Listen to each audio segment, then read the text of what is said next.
Saludos a todos los que se encuentran en conexión. En esta oportunidad vamos a ocuparnos del retorno a la presencialidad escolar en Perú, que fue anunciada por el gobierno para marzo de 2022. El día de hoy nos acompaña Milagros Sáenz, que es vocera del colectivo Volvamos a Clases Perú, y con ella vamos a tratar de dilucidar cómo se va a dar este proceso para que las madres, los padres de familia se encuentren preparados y lo asuman de la mejor manera posible. ¿Cómo estás, Milagros? ¿Cómo te encuentras? Muy bien, Yuri, muchísimas gracias por la invitación. Milagros, cuéntanos, ¿cómo y cuándo se conforma este colectivo Volvamos a Clases Perú? El colectivo surge ya más o menos a fines de marzo, principios de abril de este año, del 2021, que nos decidimos juntarnos diversas voces, que éramos voces solitarias en las redes sociales, éramos voces solitarias que pedíamos el retorno a clases, la urgencia de un plan, saber qué iba a pasar con nuestros hijos, ¿no? Este marzo 2021.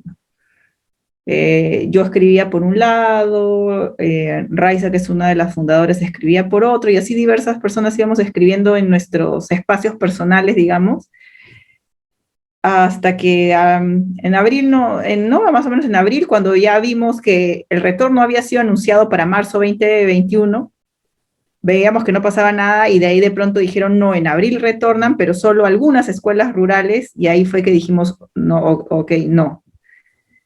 Y nos empezamos a escribir, nos juntamos y empezamos. Es importante este tipo de iniciativas porque utilizan las redes sociales que hoy están tan extendidas para fortalecer la colectividad, la ciudadanía, el tejido social. Efectivamente, como manifiestas en nuestro país, este proceso se ha dado de manera muy lenta. Estamos a la cola de la presencialidad escolar. Bueno, también hay que reconocer de que nuestro país entraña un enorme desafío. Es un país megadiverso, y megadiverso desde diferentes enfoques. Es megadiverso en términos geográficos, en términos de relieve, en términos ecológicos, culturales, sociales, en temas socioeconómicos también. Aquí aterrizamos en la cuestión de la desigualdad histórica, desigualdad social. Nada más habría que remitirnos a las cifras que nos lanzó el INEI en un informe, si no me equivoco, de junio de este año, donde solo el 63,3% de Lima Metropolitana tenía acceso a Internet en sus hogares. En el resto urbano era el 52,5% y en el área rural el 13,2%. Entonces, la brecha es enorme. Bien, enorme. Pero desde el diagnóstico que nos hace el colectivo en el que participa, ¿cómo explicarían por qué estamos tan rezagados en este proceso? Nosotros desde el colectivo vemos varios factores, ¿no? Lo primero que conversábamos antes es el tema político. Lamentablemente, esta inestabilidad política en la que estamos sumergidos hace ya varios años hace imposible políticas públicas de largo plazo, inclusive de mediano plazo. A esa incertidumbre política, ¿no?, que hay, también se le mezcla la falta de voluntad política de las autoridades. Cuando nosotros empezamos fue durante el gobierno de transición de Sagasti. Entonces era un gobierno también que era un poco muy débil, muy endeble, que quizás no se quiso comer una pelea que otro gobierno con más seguridad, con menos populismo. Dirán no, Sagasti, algunos dirán no, si no era un gobierno populista, pero digamos que en el tema de educación sí lo fue. Se quiso comer esta pelea, ¿no? Después cambiamos a este nuevo gobierno, en julio, y por ejemplo, te comento, empezó el ministro Cadillo, y en menos de 2 meses cambiaron de ministro. Y a pesar de ser el mismo gobierno, todo lo que el ministro Cadillo había logrado avanzar y lo que ya tenía planeado, planificado, lo que avanzó, se avanzó, gracias a Dios. A nuestro entender como colectivo fue muy lento, pero claro, la burocracia del Estado pero siendo del mismo partido, llega un nuevo ministro y todos los planes que ya estaban listos, que nosotros teníamos ya la data de apertura de las escuelas, que se iba a, digamos, a ponerle un motor, quedó estancado, quedó en nada, regresamos a foja cero. Y de Y hecho, ahora, nuevamente. Y de hecho un ministro con otro enfoque, ¿no? Resulta clarísimo. Y un ministro totalmente distinto, pareciera de otro gobierno, ¿no? Y ahora nuevamente nos vemos en otra incertidumbre política con la vacancia, ahora que estamos conversando tú y yo, ¿no? Que también nuevamente nos va a traer toda una serie después de incertidumbres, de avances, retrocesos. Entonces, estamos frente a un sector y yo creo que quizás acá en educación se ve, es más tangible verlo, que avanzamos dos pasos y retrocedemos uno, o avanzamos uno y retrocedemos dos, ¿no? Entonces, desde el colectivo eso es lo que vemos, ¿no? Una falta de voluntad política, una falta de organización, una falta de visión a largo plazo, porque no importa quién está en el gobierno, yo creo que no importa quién está en el gobierno de turno, debe haber políticas de Estado de un largo plazo, estrategias, tanto para el sector de educación, salud, producción, etcétera, que se deban de mantener en mayor o menor medida a lo largo de los años, ¿no? Como por ejemplo, la educación es esencial. El centro de la educación es el educando, como docente de que tú lo sabes, ¿no? O sea, son cosas que no deberían de cambiar, sea quien sea el presidente. Así es, ¿no? Como mencionabas, la inestabilidad no está ayudando mucho a no crea un entorno favorable para esto. Pero se han dado algunos pilotos, más de 180 colegios, escuelas públicas y privadas, ya llevan clases semipresenciales en Lima, ¿no? Según informa la DREL, ¿no? La Dirección Regional de Educación de Lima Metropolitana. Sí, bueno, y al parecer no se han convertido en focos de contagio de coronavirus. ¿Qué valoración hacen ustedes del riesgo? Porque existe un sector de padres de familia que, bueno, no les falta motivos para aún estar reticentes a un retorno a clases presenciales.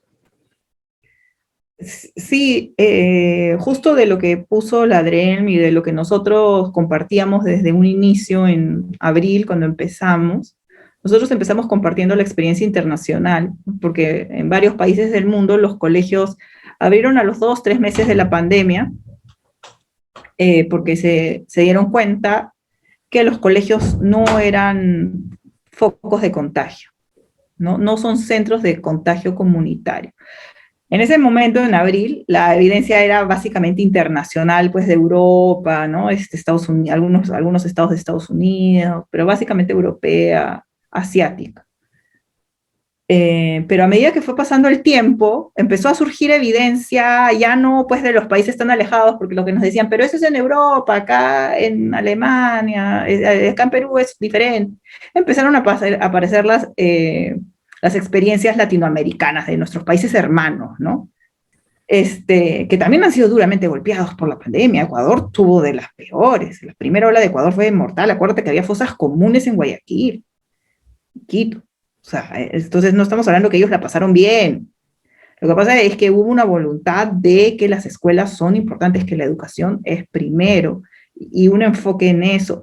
Y además en ese momento ya teníamos la evidencia científica de que las escuelas no son focos de contagio comunitario, son un reflejo del contagio de la comunidad. Estamos en una época de pandemia. El riesgo de contagio cero no existe. Pero no existe en el colegio, no existe en el bar, no existe en el restaurante, no existe en ninguna parte porque estamos en un contexto de pandemia. El riesgo cero no existe, pero ni siquiera ahora. El riesgo cero no existe, vivimos con riesgo. Y eso es algo que nosotros desde el colectivo siempre tratamos de dimensionar, ¿no? O sea, estamos todos los días nosotros los seres humanos nos levantamos y jugamos un poco con los riesgos. Nosotros presentamos una tabla hace poco, una infografía de los porcentajes de muertes de niños, de adolescentes por COVID versus todas las otras cosas a las que están expuestas a diario, ¿no? Por ejemplo, en accidentes de tránsito la mortandad es altísima versus el COVID, 0,2, accidentes de tránsito, la muerte en niños y adolescentes es de 15%. Y no por eso prohibimos que los niños se suban a los carros, ¿no? Por eso prohibimos que se suban al transporte público. Tomamos las precauciones para protegerlos. Y es lo mismo que nosotros decimos y que les decimos a los padres. El colegio, cuando cumple los protocolos de bioseguridad adecuados, es un sitio muy seguro. Y ya se comprobó que incluso más seguro que sitios a los cuales nuestros hijos ya pueden ir desde hace varios meses. Nuestros hijos pueden ir a restaurantes, pueden ir a estos centros de diversión, que son espacios cerrados, con el aforo muy amplio, muy flexible, y que son más contagiosos que los colegios, donde además en el colegio uno puede hacer rastreo. Cuando tú vas a un restaurante, vas a un centro comercial, vas a estos centros de diversión, la persona que tú estás al costado no tienes ni idea de quién es. En cambio, en el colegio tú sabes quién está a tu costado, quién está en el salón de tus hijos, conoces a los papás, o por lo menos sabes quién es esta familia, digamos, ¿no? Así. Lo cual hace lo que tú me mencionabas al comienzo, que en los 139 colegios que ya están operando en Lima no haya habido ningún reporte de caso de contagio interno. Han habido casos que circularon en medios, pero que son niños que se contagiaron fuera de la comunidad educativa. En todo caso, no fueron focos de contagio importantes. Esos colegios no se convirtieron, es algo objetivo, en focos de contagio, ¿no? Tal cual, o sea, nosotros lo que íbamos recopilando a medida que se abrían más colegios en zonas rurales, en zonas urbanas, es que de los colegios que ya están operando, que a la fecha son más o menos el 16% de colegios ya están abiertos en algún grado de presencialidad en el Perú, y ninguno de estos colegios han sido focos de contagio comunitario, ¿no? Entonces, estos colegios han podido controlar. Entonces, esto te demuestra de que sí se puede y que el país, el Perú, sí puede, sí podemos, sí tenemos la capacidad de darles un colegio seguro a nuestros hijos. Personalmente, esto no es del colectivo, esto soy yo, a mí me apena muchísimo estos comentarios de la gente, pero estamos en Perú, nosotros no podemos, ¿no? No, o sea, no, nosotros sí podemos, los peruanos sí podemos, sí respetamos. Y nuestros niños también, si les enseñamos con cariño y con respeto, que como tú como docente sabes, a un niño cuando uno le enseña con el ejemplo, con cariño y con respeto, yo como madre también lo sé, los niños aprenden y aprenden y son un ejemplo y son los que mejor cumplen las reglas. Así es importante lo que mencionas, es racionalizar el riesgo, ¿no? O sea, imponer la razón es darnos cuenta de que definitivamente no existe el riesgo cero, como manifiestas. Es importante establecer protocolos adecuados a nuestra realidad y también ser consciente de nuestras debilidades y nuestros desafíos históricos, ¿no? El problema de la educación en Perú es histórico y no por ello vamos a escudarnos en esta situación para no atrevernos a más, no atrevernos al retorno a la presencialidad, respetando a los padres de familia que definitivamente no les falta razón para temer, ¿no? Pero a veces la información nos ayuda a superar o a lidiar con ciertos temores. En el caso del problema de la educación en Perú, sabemos que es histórico. Sentémonos un poquito en lo que es la infraestructura. Tenemos una brecha que ya antes de la pandemia sabíamos que iba a tardar en cerrarse, como lo manifestaste al inicio, si tuviésemos gobiernos que fuesen coherentes, con voluntad política, con continuidad de políticas públicas en educación, en salud, etcétera, tardaría aún así en cerrarse varios años. Se tiene previsto, por ejemplo, que para la asignación presupuestal de 2022 el 80% va a servir para cubrir salarios, pago de servicios y bienes que se utiliza en las escuelas, y el 20% para cubrir el déficit de infraestructura. Entonces, sí, es cierto, parte de este realismo, te pregunto, es ofrecerle a los jóvenes escuelas, a los niños, escuelas seguras, evidentemente dentro de lo posible, porque ofrecerles escuelas 100% óptimas, ¿no? En términos de infraestructura, sería posible para marzo, un poco complicado, pero si vamos a esperar tener escuelas de excelencia internacional que compitan con las mejores escuelas públicas del mundo, creo que tranquilamente podríamos esperar unos 5 o 6 años. Y no estoy siendo irónico, porque las proyecciones para cerrar la brecha de infraestructura oscilan en esos años. Es más todavía, ¿no? Hablamos de 8 o 10 años, si no tengo en estos momentos la cifra. Entonces, ¿qué opinan ustedes respecto a esta brecha de infraestructura? ¿Podemos iniciar el año escolar, la presencialidad, en marzo de 2022? Sí, por supuesto, nosotros creemos que sí. Tenemos que ver, hay niveles de brechas de infraestructura y hay niveles también de brechas de infraestructura, ¿no? Una de las cosas que se hablaba mucho al inicio del año, cuando empezamos el año escolar, es, por ejemplo, que en las zonas rurales, cosas que antes eran un punto en contra en la educación, ¿no? Como el unidocente, la poca accesibilidad a las escuelas, hoy por hoy, en este contexto de COVID, son un plus, ¿no? Que todos sean de la misma comunidad, que todos vivan en la misma comunidad, que todos los estudiantes vean de la misma comunidad, que todos sean más o menos familias, hermanos, y todos van al mismo lugar, que las escuelas sean precarias en el sentido de que no haya ventanas, puertas. Realmente hoy es un plus, ¿no? Porque te permite esa ventilación que es tan importante. El acceso al agua segura, ¿no? O sea, lo importante es trabajar con lo que tenemos. La brecha de infraestructura, como tú bien lo has dicho, es una cosa que tiene años, tiene pues de 20 años más o menos, y para poder nivelarla y tener colegios de la calidad de Finlandia, que es lo que más o menos algunos quieren antes de retornar, tú dices 5 años, me pareces un poco optimista, yo digo unos 10, 15 años, para tener estos colegios pues así finlandeses en el país. Pero tenemos que aprender a trabajar con lo que tenemos, y algo que siempre nos hemos caracterizado, y creo que todos los peruanos somos orgullosos, que somos recurseros, ¿no? Y que se puede trabajar en las escuelas de manera segura, de manera pensando fuera de la caja, como se dice, creativamente. ¿Qué es lo más importante que se necesita en este contexto de COVID? Ventilación. Número 1, ventilación.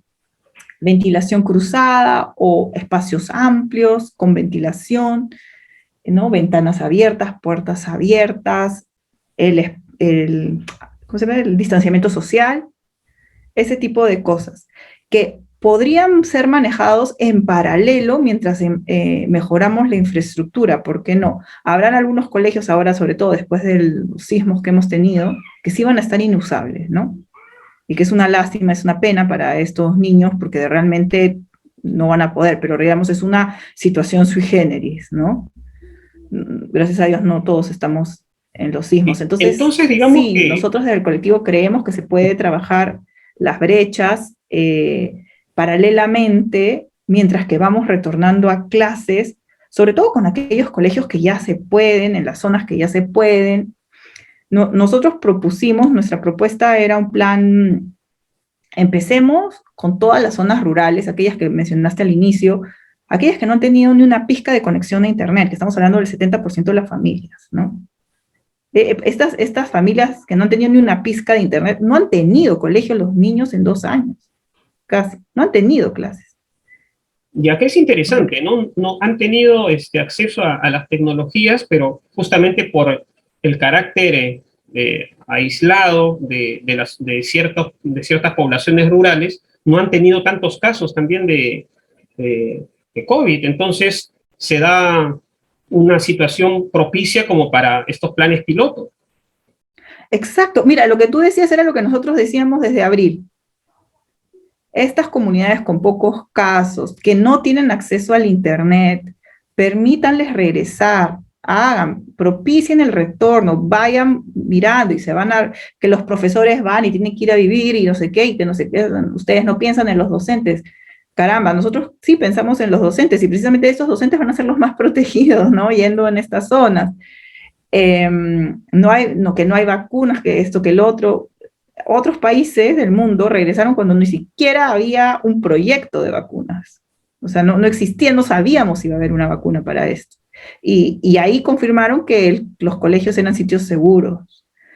Entonces, y por eso nuevamente, falta de voluntad política, falta de visión. Hay un tema muy importante también que está notándose ahora más profundamente, que es la falta de rectoría y liderazgo del Minedu. Hay una falta de rectoría del Minedu, porque vemos a regiones que, por ejemplo, que son ampliamente rurales, que ya podrían haber regresado hace tiempo. Vemos que hay regiones, por ejemplo, como Tumbes, que tiene 0% de colegios abiertos, 0%, creo que hay dos, o sea, ¿no? Piura, que está ahí, Tacna, que ha sido la región con más vacunación, más rápido, con 0 casos, todo controlado, que tampoco quiere el retorno, y sin embargo tenemos regiones como Loreto, bueno, Amazonas en su momento, Ayacucho, que tienen 60% de retorno. No Entonces ya existe, ves que es algo más voluntad de la región, del GORE, del gobierno regional, la dirección regional, que sea un mandato, liderado por el Minedu, donde incentive pues a estos gobiernos regionales a empezar a abrir, ¿no?, aquellos que más necesitan. lo que manifiestas es que el Minedu evidentemente no está articulando a los gobiernos pues, regionales como se debería, ¿no? Y hace algunos meses se puso ya en relieve sobre el gobierno, sobre una base científica y también sobre el consenso, ¿no? El Perú tiene realidades muy diversas y en función a ello lo que manifestarse se requiere voluntad política y también creatividad para adecuarse a cada uno de estos escenarios. Eh, Como tú manifestaste, pues en el Minedu ya bajo la administración Sagasti había anunciado el proceso de retorno a la presencialidad para la quincena de marzo. Recuerdo que hace 10 meses en un programa piloto que hicimos para este proyecto en Conexión, poníamos en relieve, ¿no? Hacíamos notar la necesidad de una mesa de trabajo vinculante, porque es bueno reunirse, pero también llegar a acuerdos con obligatoriedad de cumplirse, ¿no? Conformada por expertos del Minedu, del MINSA, como no, los representantes de los colegios profesionales competentes que, al menos hasta donde he podido ver, no se ha tomado sus voces demasiado en serio. Me refiero al Colegio Médico del Perú, al Colegio de Biólogos del Perú y al Colegio de Profesores del Perú también. Las organizaciones, ¿no?, de padres y madres de familia, que hay al menos, hay varias, ¿no?, tanto del sector privado como el sector público. Aquí también habría que tener en cuenta a los gremios docentes, ¿no?, como organismos que La congregan y academia velan por los también, ¿no? intereses de los docentes, que deberían ir en su totalidad, pues, vacunados. Bueno, ahora tenemos dos grandes gremios, y lo peor, enfrentados, ¿no? SUTEP y FENATE Perú. Eso da para uno o más programas. Sí. Y evidentemente, sentarlos en una mesa, comenzar a diseñar políticas públicas, pero no solamente a conversarlas, sino a que esto se vea reflejado en medidas. Si esto lo hubiésemos iniciado durante el primer trimestre del año, creo que el retorno a la presencialidad ya tendría, iría por, digamos que estaría más adelantada, me imagino. Actualmente existe algún organismo de enlace promovido por el Minedu entre todos los sujetos intervinientes en la escolaridad, como te repito, ¿no? Tenemos a los colegios, Acuerdo, ¿no? profesionales, como la voz científica, y los padres de familia, las madres de familia, los propios docentes. Y curiosamente, un paréntesis, los docentes del sector público no tienen privado, no tienen una coordinadora sindical. Sería interesante para que ellos comiencen a plantearse esta necesidad histórica, porque ellos están aislados, ¿no? Pero eso es otro tema también que da para uno o más programas. ¿Existe algún espacio vinculante de trabajo liderado por el Minedu? Mira, qué interesante que sin querer hemos llegado a la misma conclusión, ustedes antes que nosotros, porque cuando nos hemos reunido nosotros con el ministro Cadillo en agosto de este año, surgió esa iniciativa, ¿no?, ese pedido, es decir, hagamos una mesa técnica de trabajo, pero una mesa técnica de trabajo, vinculando a todos los actores que tú mencionas, e incluso más, ¿no?, miembros de la academia, estos grandes, ¿no?, pedagogos, padres de familia, asociaciones, ¿no? Las asociaciones de padres de familia que existen, de colegios públicos, de colegios privados, todos reunidos.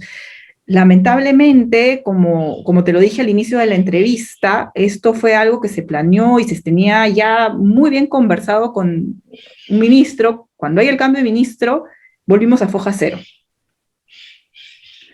Y ahí está nuevamente el tema de la inestabilidad política y los cambios, que iniciativas interesantes y positivas, ¿no? Propositivas, quedan en el aire. ¿Con qué ministro avanzaron más?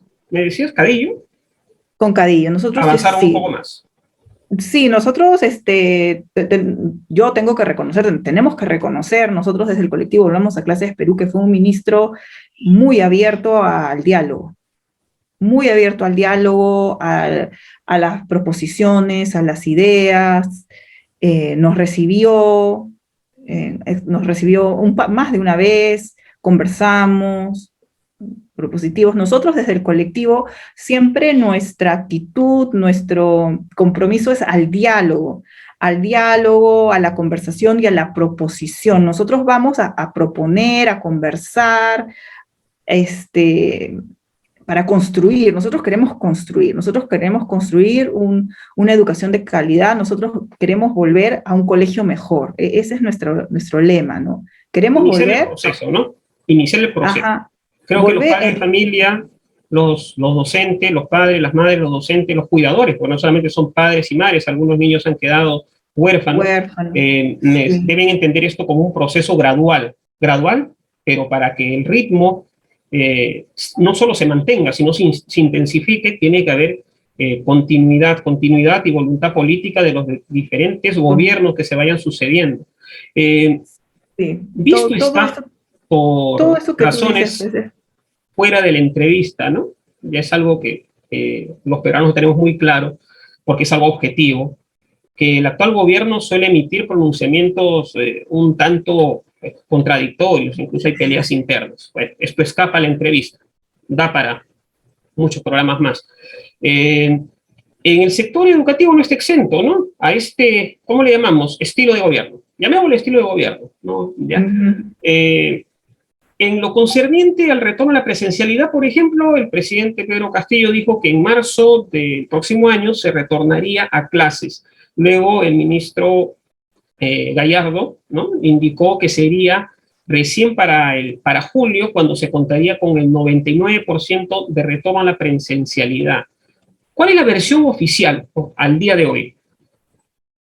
Bueno, al día de hoy, el Minedu, después de estos dimes y diretes, por decirlo, ¿no?, y emitió un comunicado que decía marzo 2022, clases presenciales para el 99% de los alumnos. Sí estamos alineados con nuestro presidente, más o menos, que eso fue en líneas cortas el comunicado. Sin embargo, a la fecha todavía no emite la normativa para el retorno, que como tú sabes, ya debería estar emitida. ¿Cómo va a ser las clases el próximo año, ¿no? ¿Qué cursos se van a dictar? ¿Cuál va a ser las horas? ¿Cuántas horas para comunicación? ¿Cuántas horas para matemáticas? Todas estas cosas. Todavía no saca la normativa que permita a los colegios, a los directores, a las instituciones, adecuar sus planes para marzo 2022. Entonces, realmente ha habido una comunicación que dice sí, pero no vemos nada concreto, tangible, que te diga, ok, sí, y así es, ¿no? Sí, y así va a ser. Claro, y preocupa porque nos encontramos a más o menos 100 días de iniciarse las clases, ¿no? Ya 89, ya nosotros estamos contando y estamos 89. Si bien es cierto, salió hace unos días, una resolución ministerial, la RM 458, pero esa RM es para este año, para el 2021, ¿no? Que dice que todas aquellas escuelas que estén habilitadas en el programa SARES y que quieran retornar, lo pueden hacer. Y que además puede darse ya la presencialidad total, es decir, ya los alumnos pueden ir todos los días, de las escuelas que lo deseen. Pero nuevamente, falta de rectoría, falta de liderazgo, hay gobiernos regionales que ya, se les pide a los gobiernos regionales que lancen sus cronogramas, hay gobiernos regionales que ya sacaron sus cronogramas, que ya empezaron incluso, hay algunos que están mirando el techo, y entonces más o menos que cada uno hace lo que quiere y lo que le parece. Entonces, y es para este año, el 2021. Lo que ya están esperando, lo que nos cuentan a nosotros en el colectivo que está esperando, pues es el plan para el 2022, cómo va a ser, qué se va a priorizar, qué se va a enseñar, cómo va a ser, y que la verdad que nosotros también estamos a la expectativa, porque eso es Aún a la espera. importante. Sí. Es esto, bueno, este es preocupante, estamos bueno, contando los días, ¿no? Porque tendría que salir en cualquier momento. El, el colectivo, Volvamos Perú ha tenido la oportunidad de revisar algún plan, digámoslo así, algún borrador del Minedu, les han alcanzado de cómo piensan regresar, o no les han alcanzado al ser ustedes un colectivo civil. No, todavía nada. No se me ha alcanzado nada por el momento. Tuvimos una reunión muy positiva, tengo que decir, hace 2 semanas atrás, con asesores del ministro Gallardo. Lamentablemente él no nos pudo recibir. Creo que recibió primero a los representantes del SUTEP y creo que quedó agotado después de esa reunión y lamentablemente no nos pudo recibir él personalmente a nosotros. Sin embargo, sí nos recibieron sus asesores.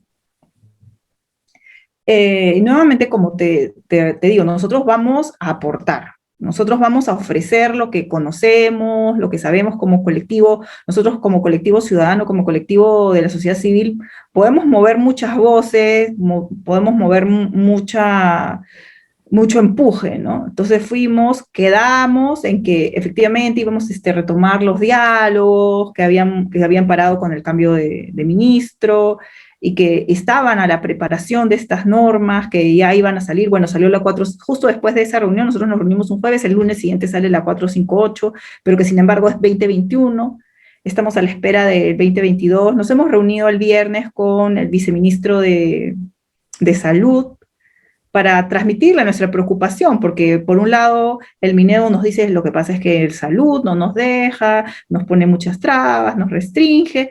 Bueno, nos hemos reunido con salud el viernes, el salud nos aclaró que ellos dan las recomendaciones, pero finalmente el Minedu dispone, ¿no? Como dice el dicho, Dios propone y el hombre dispone, Minsa propone y Minedu sectorialmente dispone. Depende del Minedu, en definitiva. Sectorialmente el tipo de educación depende del Minedu. Justamente hablaba de los asesores, ¿no? El asesor en gestión pedagógica, ¿no? Hugo Reinaga, hace poco estuve leyendo, hace un par de días, manifestó que el retorno a clases iba a ser con el 100% del personal administrativo y docente vacunado, con 2 dosis, ya está muy avanzado eso, hay que decirlo, eso es bueno, y que sería obligatorio.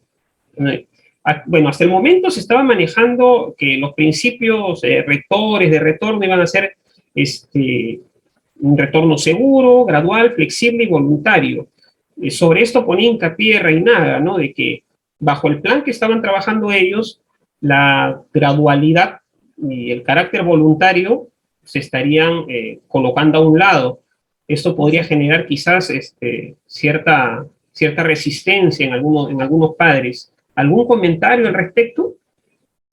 Sí, es correcto. Sí, Hugo Reinaga es uno de los asesores, tengo que decirlo públicamente, realmente es un profesional de primera, es muy comprometido con la educación, muy comprometido con el diálogo, que quiero dejarlo acá. Con él tenemos contacto. Nosotros al comienzo en el colectivo justo íbamos por eso, ¿no? Un retorno voluntario, y primero nosotros como padres de familia ponemos voluntario, gradual, flexible y seguro. Porque como padres de familia entendemos que quizás hay algunos padres que tengan mucho temor aún. Sin embargo, lo que manifiesta Hugo, nosotros como colectivo consideramos que para marzo 2022 es lo más adecuado. Porque si seguimos con la voluntariedad, sobre todo para los docentes y el personal administrativo, ¿qué vamos a lograr? Habrá algunos docentes que no van a querer retornar ni con 3 dosis. Yo creo que estos docentes que ya, al personal administrativo que tienen 3 dosis y que ya no desean retornar o con 2 dosis, tendríamos que preguntarles por qué no quieres retornar, porque ya tienes todo, ¿no? Más aún que los alumnos también ya están siendo vacunados, ¿no? Ya estamos, acabo de leer, la población objetivo de 12, 17 años, y ya el 40% con 2 dosis. A este ritmo, para marzo, ya quizás 12 de 17, 100% con 2 dosis. Y sabemos que esta es una población que no tiene riesgo, que no transmite tanto, etcétera. Entonces, yo creo, consideramos desde el colectivo que estas propuestas del señor Hugo Reinaga son acertadas. Que es en la Son línea en la que acertadas y estaría son trabajando el MINED, necesarias. ¿no?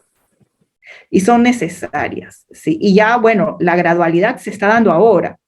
Por eso nosotros Lo que también desde el requeriría colectivo... pues un trabajo eh, al planteamiento, bueno, es parte del equipo que está trabajando esto, Hugo Reinaga, eh, eh, implicaría un trabajo también de medios, tanto en los medios masivos como medios alternativos como este, intenso de información, ¿no? De quebrar de mitos comunicación. y de asumir de manera racional una, ya no pandemia, sino una endemia, porque justamente en ese programa, quien guste puede revisarlo, uno de los pilotos que hicimos de En Conexión, hablábamos de dos pilares fundamentales en cómo un gobierno podría llegar a la población y qué criterios tendría que tener. Y uno es el criterio objetivo, científico, y otro es el criterio subjetivo, ¿no? Una cosa es la realidad y otra cosa es cómo la población percibe esa realidad. Sobre la percepción de la realidad se puede trabajar en base a campañas informativas adecuadas, bien diseñadas.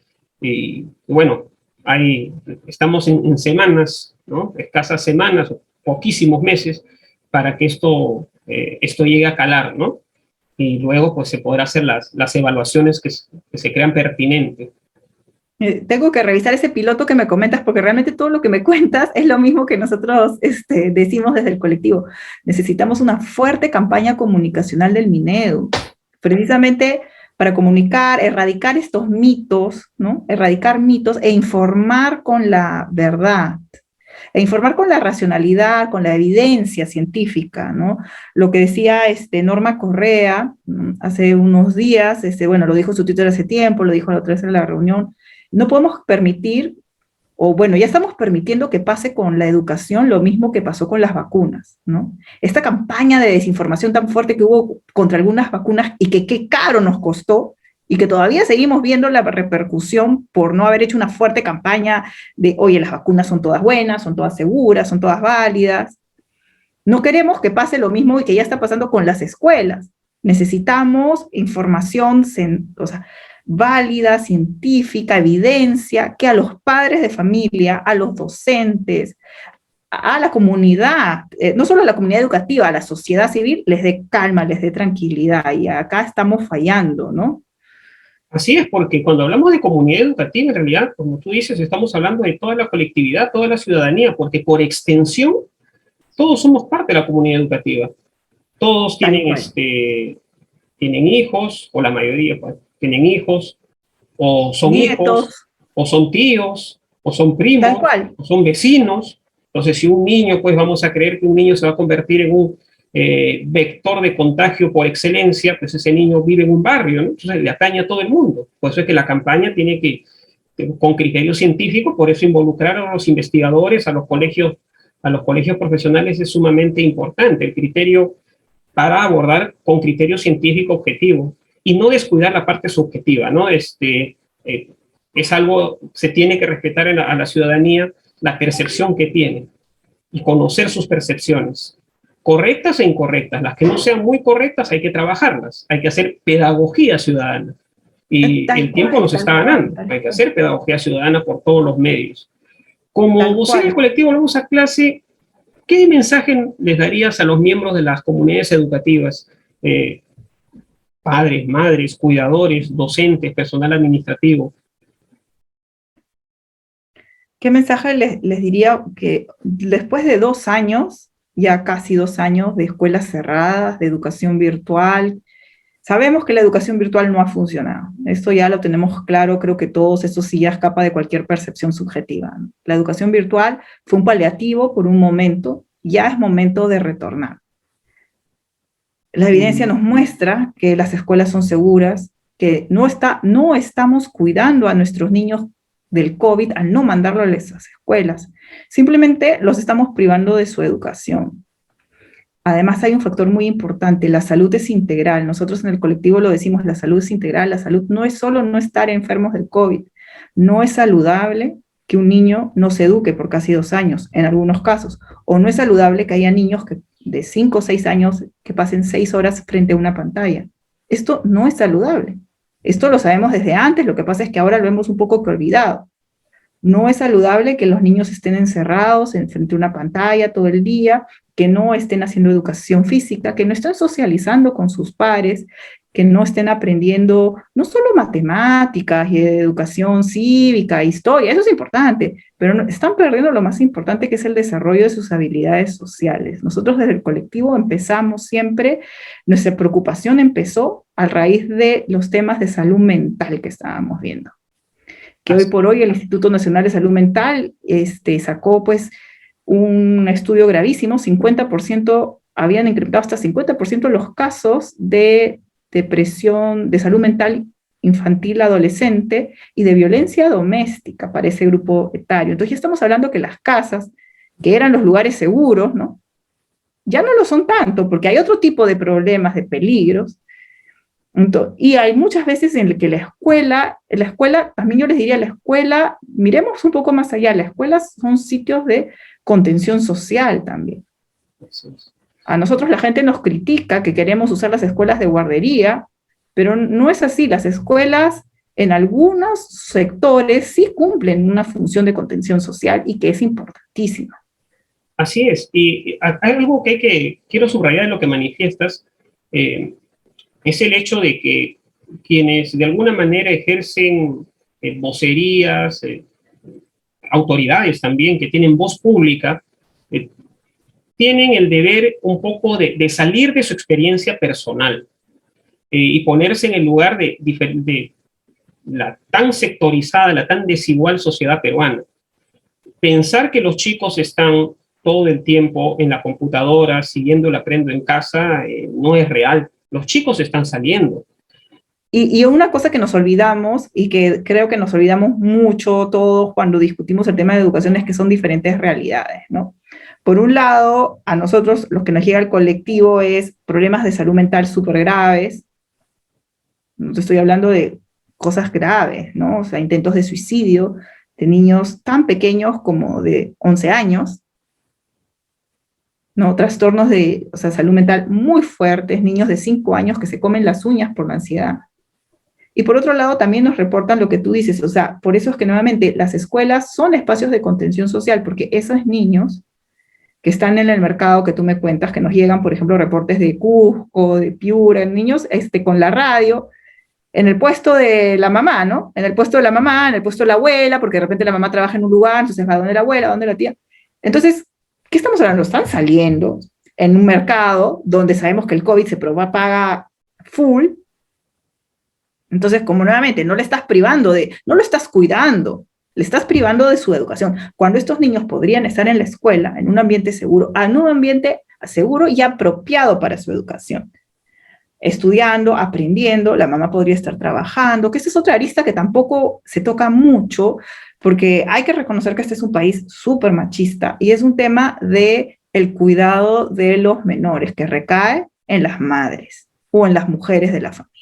Entonces, lo que nosotros hemos observado también, hay estudios del Instituto de Estudios Económicos Peruano, Instituto Peruano de Economía, que te dice que hay un alto porcentaje de madres que, debido a la pandemia y por tener que atender el cuidado de sus hijos, han tenido que o renunciar a su trabajo, con lo que la familia se queda con un ingreso menos, o han tenido que reducir sus horas de trabajo, con lo que también disminuye un poco el ingreso familiar. ¿Por qué? Porque estas madres que antes estaban trabajando, estaban aportando a la economía familiar, ahora están cuidando a los niños, educando a los niños, atentas pues al colegio, atendiendo como de repente esta señora que tiene su puesto, ya no puede atender las horas que podía atender antes, porque ya tienes que cuidar, y claro, y la gente, nuevamente, en esta sociedad machista, ustedes, madres flojas, que ya están hartas de sus hijos, porque quieren estar, tipo, no sé,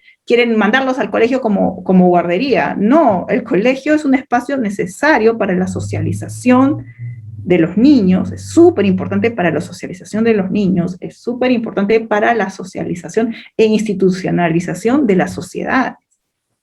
Así es. Es muy importante entonces, ¿no? Quienes ejercen vocerías que se pongan en contacto con las diferentes realidades, ¿no?, que existen, porque en base a mi experiencia personal como padre, yo no voy a poder, pues, querer generalizarlo a todo el Perú. Lo mismo tu caso, ¿no? Existen miles de situaciones, y hay situaciones más recurrentes que otras.